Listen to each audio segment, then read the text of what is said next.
Welcome back to the Extra Rep podcast, guys. I'm Josh. I'm Liam. Today, we're going to be talking specifically about supplements. So plenty to cover here. We're going to cut through the initial noise. So we're going to obviously talk about the supplement industry, talk about how it's regulated, and talk about how you can get the most out of it. We're obviously going to talk about some essential supplements as well that we can use for most people, especially when we're looking at boosting gym performance. We're going to look at some stuff to avoid as well, or some stuff to approach with a lot of caution. We'll obviously look at the risk to reward as well as money for certain things as well. We'll obviously talk about diet and how obviously that's going to be your first step and your supplements are second.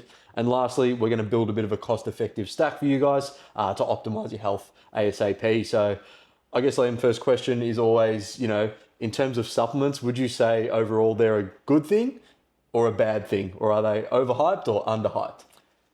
I would say they're a good thing overall, but I would say they're overhyped, definitely. And I can give you guys a bit of a background with my health sort of issues. I've taken pretty much every supplement under the sun at this point.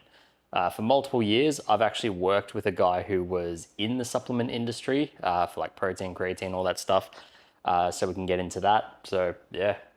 Yeah, it's quite interesting. And, I think the problem that is with the supplement industry is that it's unregulated. So when things are unregulated, it becomes very easy to push, proprietary blends and shitter ingredients and things like that. So and also claims. Yeah, and just claims of things just like... claims, marketing, this will do X, Y, Z. Yeah. I think, it probably goes back to that. Claims of marketing are probably the first one. Like if someone's claiming something does X, Y, Z, but the actual stuff they put in there doesn't back that up. Fat burners and a lot of pre-workout supplements as well.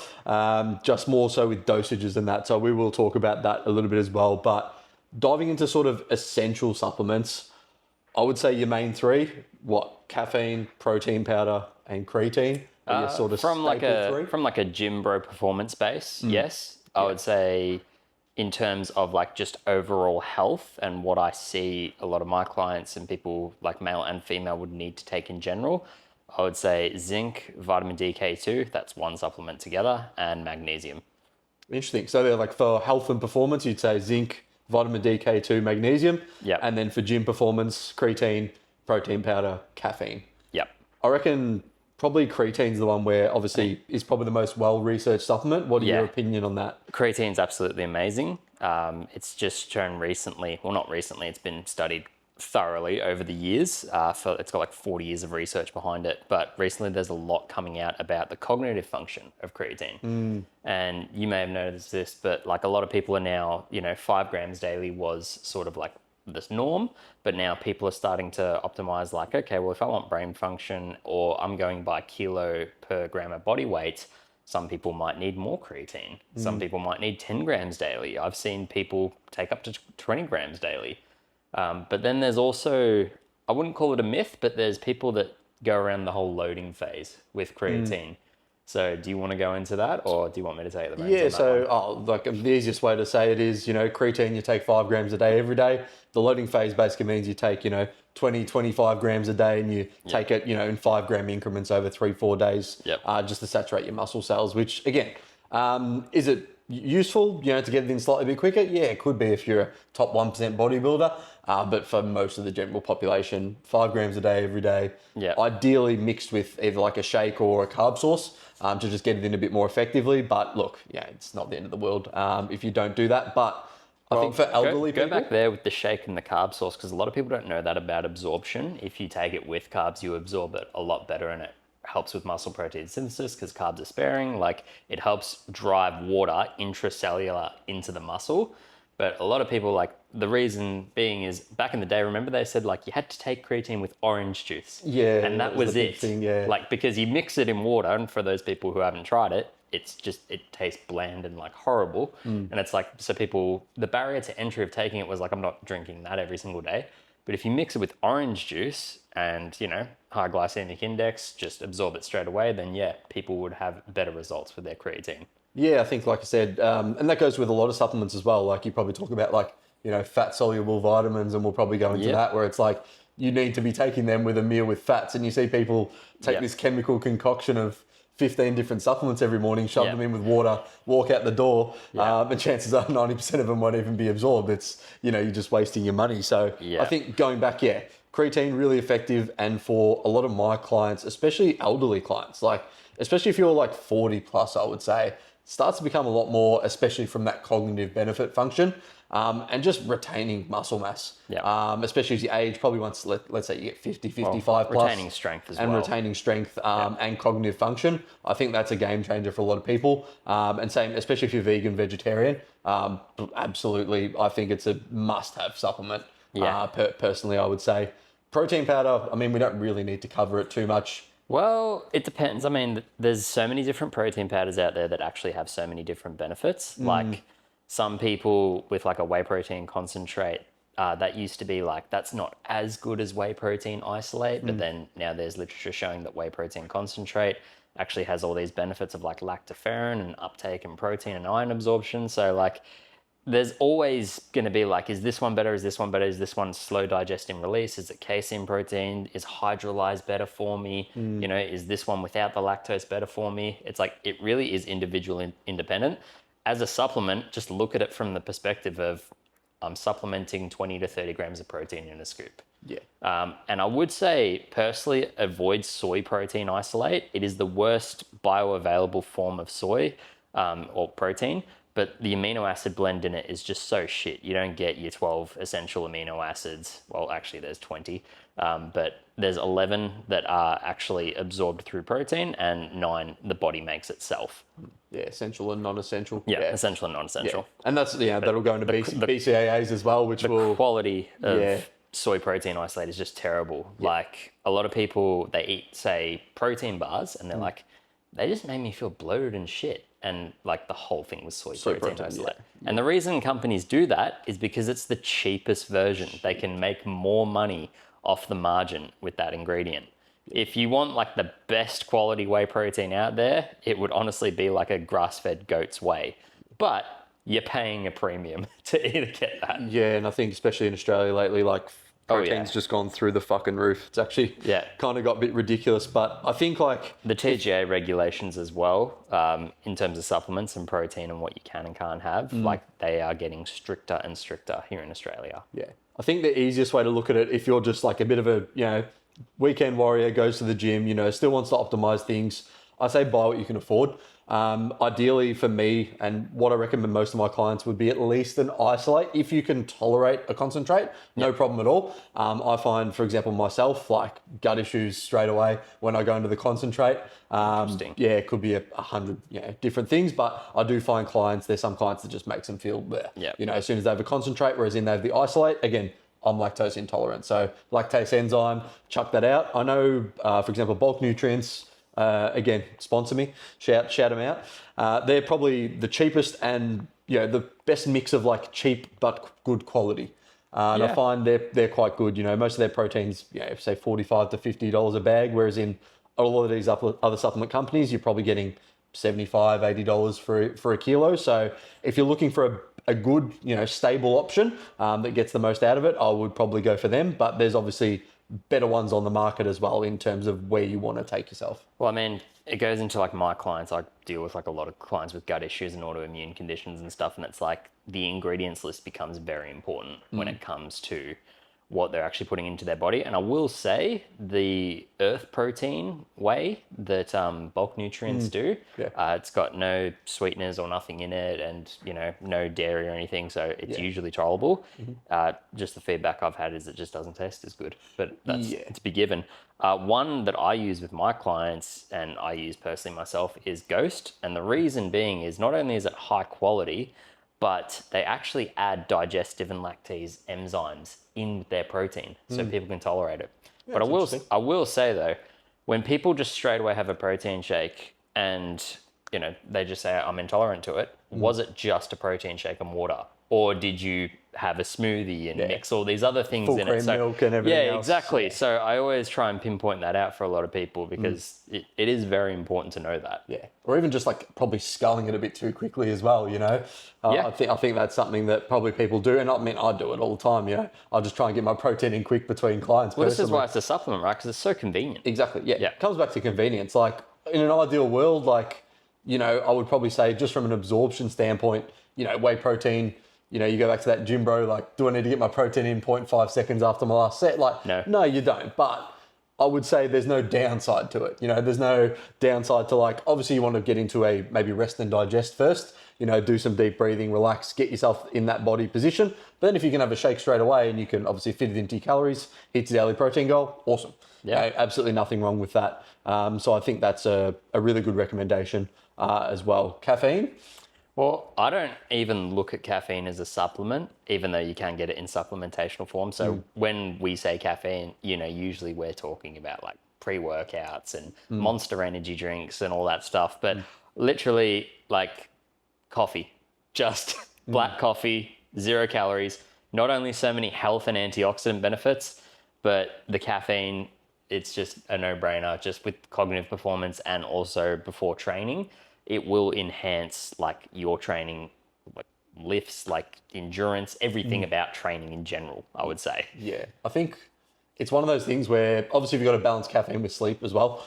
So it's something where, if my clients train in the morning, I'll be like, have at it, enjoy your caffeine. If they're training like late at night, that's somewhere where I'd look to potentially taper that off. It depends on the person though. Exactly. Like we have different genetic receptors with caffeine and half-life stays in your system. For some people, it's like, I know some people that can take coffee right before their training session that's at like 7 p.m. at night, get home, eat dinner, and they're in bed by like 10 and they sleep like a baby. Yeah, it's good quality sleep as well. Crazy. I wish I had that, but rule of thumb that we usually use for caffeine is anything after midday, just stop. Yeah, so 8 hours, after 8 hours, you're still going to have half of what you've given in your system, and to have like an actual, I guess, response in terms of the proven strength, you probably need to be getting up at least, 250, 300 milligrams and beyond to start actually seeing some, like, some more serious benefits in terms of pushing an extra rep. But again, it can be a bit of placebo as well, can't it? I always go back to the genetic response, because some person could be a hyper responder to caffeine and, just one coffee, 110 milligrams of caffeine, they're just like, fuck, like it really hits them hard. Gets them flying. Yeah, so it really depends on the person, the individual. And that's what I mean. You've got to go up and down on the dose. And it's the same with supplements, You're going to be going up and down on doses because everyone's individualized. They're going to give you recommendations, but it's going to depend on the person at the end of the day, which is why potentially getting blood work can be so important when you're looking to optimize things as well. But this is the hard thing with blood work for going into there. Like one thing is, I've had instances with clients where the doctor has told them that their creatine kinase level is, elevated, and happened to me. So so their kidneys could be messed up and stop taking whey protein powders and stuff. And I'm like, this is awful. It's because the individual has lean muscle mass on his frame. Just because you're weight training. Yeah, it's creatine kinase looks at bone density. Like that's what it also measures, in the calcium ions and all that stuff. So it's like, hang on a second.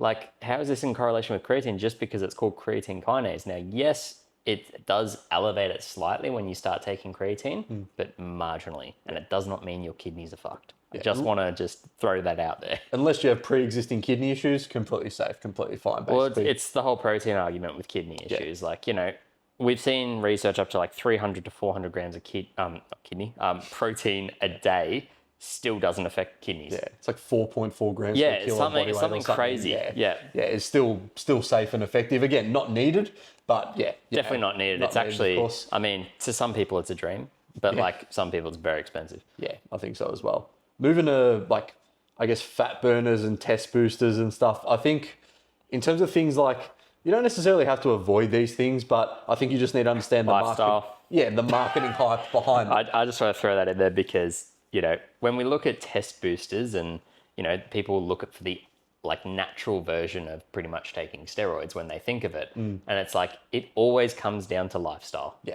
Always. I'm tired, so I need to, have a fat burner, give me an additional this. Yeah. I need a pre-workout. That fat burner, by the way, just has caffeine in it. Yeah. So take the black coffee instead. Yeah. I think what's the only other thing I would ever like, not so much recommend, but it's like the green tea extract. It's like might help you burn a little bit, a few more calories, but we're talking 50 a day. Like it's negligible in terms of like, this is going to help me lose more fat. Well, it's like L-carnitine as well. Yeah. Like there's people that inject like 5 grams of L-carnitine, does accelerate a bit of fat loss, but it's like, you're talking about the 1% out of the rest of the 99% of your day. Like, get the 99% right before you start thinking about the 1% thing you need to do. Yeah, it's like L-carnitine's a funny one because I feel like a lot of people don't have so much research on it, and it was probably demonized a fair bit, but obviously a fair bit of research has come out now to sort of be like, it actually can definitely be effective at, getting the fat cells and moving them and all that. But again, it's a very small benefit. Here's a hack for people. Do you know what the food highest in L-carnitine is? What? Grass-fed steak. Grass-fed beef, yes. Yep. Grass-fed beef. There you go. Yeah. Hack for everyone. Eat your grass-fed meat and you will probably not have to worry about a lot of the supplements that you're about to talk about now in terms of health. Well, it depends. Which ones do you want to go into? I think the blood work ones? Or? Yeah, I think if you sort of describe, just like I said, the main three you probably see in clients that really would go towards optimizing their health, fitness and body composition. Number one's vitamin D. And a lot of doctors actually measure vitamin D wrong. Like you need to measure 25 hydroxy vitamin D in the blood. And then also magnesium as well. A lot of people don't realize on a blood test, magnesium is only in 1% of your blood. So you can never get an accurate reading, but we're all deficient in it. Yeah. The other one I would actually say, because zinc, measuring it in a blood test, yes, it can be accurate, but still at the same time, is that person's digestive tract actually absorbing zinc? We look at, copper and heavy metal toxicity. When the ratio goes out of whack, are they even absorbing zinc even though it's in the bloodstream? It's like, no, not necessarily. So I would actually say potassium, because I see a lot of people's potassium low. For those people that don't know, we need like 4.4 grams daily. And so I would just say, no, not zinc, probably vitamin D, K2. I've explained in many videos why K2 you need that ratio, but we'll just go with vitamin D. I would say anywhere between 5,000 to 10,000 IUs daily, and have that with a fat-soluble meal because it's a fat-soluble vitamin. Means it won't absorb otherwise. Yes, it won't absorb, and you will just pee it out of your bloodstream. This is why a lot of people, when they get IV infusions of vitamins, they feel really good for a few hours and then nothing. Just back to normal. Yeah, because it was just water soluble. It didn't actually absorb a lot of them. Next one, magnesium, but I would honestly go with magnesium glycinate. It's easily the best bioavailable form of magnesium. There's other ones out there like magnesium citrate, which works more on your stools to help aid with constipation. Then there's magnesium L-threonate, which actually, calms your brain down. So there are a few different ones, but glycinate seems to work on the nervous system and the body a lot better. And then electrolytes, you can get them anywhere. I was definitely going to mention electrolytes because it's, we obviously probably get enough sodium as a society, but potassium, magnesium, like I've noticed even with myself, like now I'll do it. I used to do it with training as well. I'm not saying I won't do it with training just because I'm dieting at the moment, but I'll normally have them, first thing in the morning with, like 800 ml of water. Yeah. And that's in my first hour. It just makes sure that I'm, hydrated basically straight away. And of course, you can get ones with obviously a lot of carbs in them. You can get ones with basically zero carbs in them as well. So depending on where you're at with your calories, you can sort of go either way there. I just say to people, caution, look for the ingredients in there and make sure it's just electrolytes. Yeah. Not sugar and sweeteners and all these other things. You want to just be careful. Yeah. I think that goes back to like, how would you say if you're looking to buy the best quality supplement you can, like what should you look out for and where should you look? It's a tough question because, I still question that to this day. And I've been doing this for 11 years. So like there are companies that I trust. I was going to say, what would you say are some trusted companies? Thorne is really good. Bioceuticals, Fusion, Level Up Health. There's probably some more. My supplement stack's just over there. Oh yeah, Now Foods. Now Foods is really good. I feel like Now Foods are a good intro level. Yeah, that's 5 right there. And look, a lot of them like on Amazon you can just get them, and like those brands are on Amazon and shipped to your house the next day. It's pretty easy. Yeah, I think going back to those 5 brands. Yeah, going back to Now Foods, I think that for me, client is like that's like the minimum when I talk about supplements. Yeah, it's like don't go to Coles and just get like vitamin D. Don't just look. This is no knock on Coles, but don't just grab the Nature's Way or the Swiss one, or you see them all the time. They're always like half price off and all that stuff. $6. It's like It's like spend that little bit more. Yeah.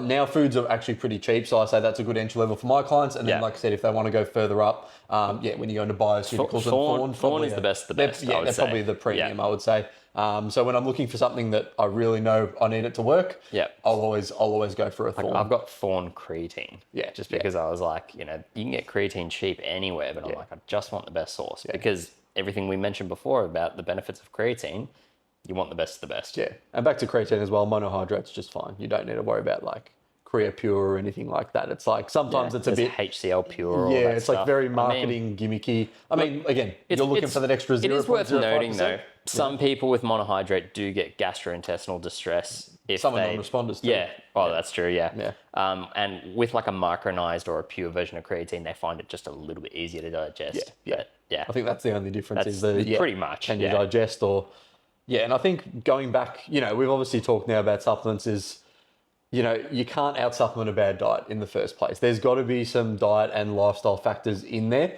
that you have to start with. Otherwise, you're just going to be forever trying to supplement 100 different things and never, you're not going to get to the root cause. You're not going to fix it. You're just going to chase your tail and go around in circles. But having said that, like, have you ever encountered a client who's just like, they give you this one statement, oh, no, I don't like taking supplements. And it's like, well, you need to, if you want to correct all the things you're trying to correct, because it doesn't matter how much you love a whole foods rich diet. It's like there are some things, and this day and age, like everyone could be like, well, back in the day, we didn't have supplements and we ate X, Y, Z and all this and everyone's healthy and fine. It's just like, yeah, but we've evolved, of course. And it's their supplement. Like it's these things that can benefit us. Yeah.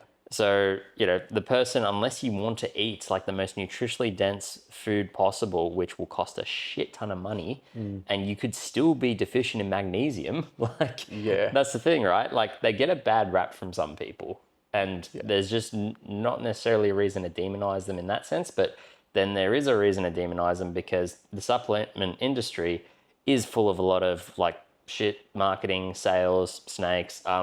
Like, do you remember back in the day when protein spiking was a big thing? Amino spiking? Yeah. So, like, protein powders didn't actually contain the amount of protein that they said on the label. And, like, this is still going on with supplements and, like, fish oil toxicity and things like that. Like, it's always going to happen. Like, any business, there's always going to be a bad egg. Yeah.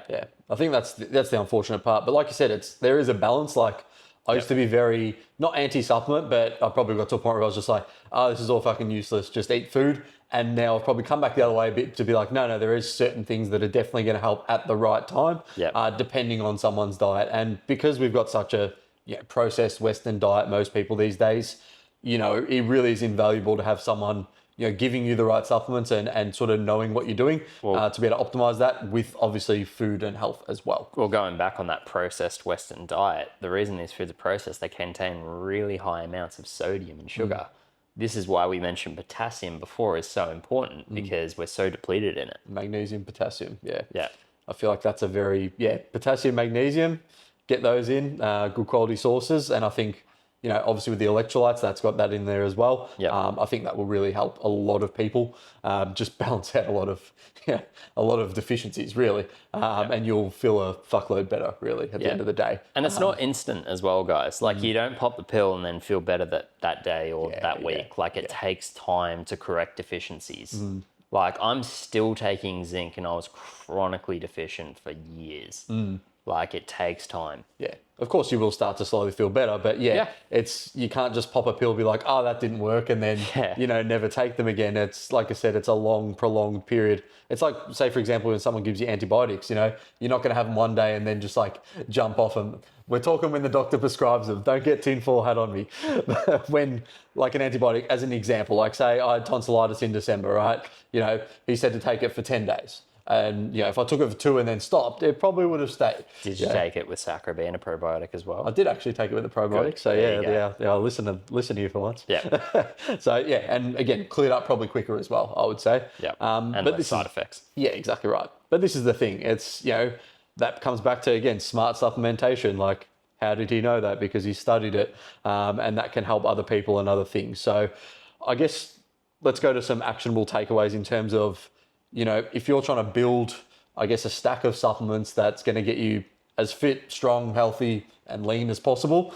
If we had we've been through all of them. We've been through them, but what's the top five? Would you say altogether? Top five would be creatine, vitamin DK2, zinc, magnesium, and electrolytes. Yeah. But because we pretty much already covered that throughout the topic, I'd actually ask you a question. What's one supplement that you've seen a lot of benefits that aren't necessarily in like Gen Pop or like, you know, you need to take like, you know, some people, would it be like a certain herb that they took or? I think, I'm trying to think because I got a bit wacky with some stacks back in the day. Yeah. But what was one that you were like, I feel a difference on? I think it was boron, believe it or not. No, boron's a good one. Yeah, I found that quite interesting because I just remember and I can't remember. I couldn't even tell you what it does. Like someone just told me it did something and I was like, oh yeah, and I started taking it and I was like, oh, I do feel a bit better. And I'm like, maybe it was placebo. But if you can explain exactly what boron does, then that would help everybody because I've got a very general idea. We won't get into boron on this one because that's a whole topic. Like I'm talking like 40 minutes of deep dive into boron. Try and simplify like the main function or two.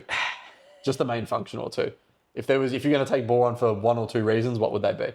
I'd take 3 milligrams daily and mainly for mitochondrial health and brain function. So go back to mitochondria. What's that for mitochondria for someone is like, well, it's a bit of everything. Like it's mainly your energy production, but it works with your nervous system. So like, you know, your immune system, and a few other things like that, central nervous system. So, but you want your mitochondria to be as healthy and efficient as possible. Yeah. So boron can aid to do that, so, basically, Hence why I felt a bit better.